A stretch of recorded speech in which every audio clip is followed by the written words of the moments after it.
Tahun lepas, 1 Syawal, harga emas sekitar RM477 per gram. Hari ni tuan-puan, kalau kita tengok harga emas dah cecah lebih RM700 per gram. Peningkatannya lebih 45%. Agak-agak 1 Syawal tahun ni, berapa harga emas untuk 1 gram?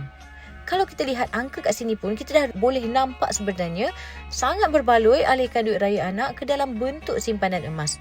Yang pastinya simpanan lebih bertahan dan terbaik untuk masa depan mereka nanti.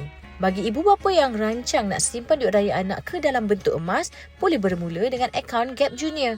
Kaedah ini seperti akaun dewasa, hanya perlu daftar dulu secara percuma sahaja. Pastikan satu anak, satu akaun Gap Junior. Bila dah ada akaun, parents dah bolehlah mulakan tabungan untuk anak-anak minimal serendah RM100. Jadi, bolehlah parents simpankan duit raya anak-anak dalam bentuk emas pula.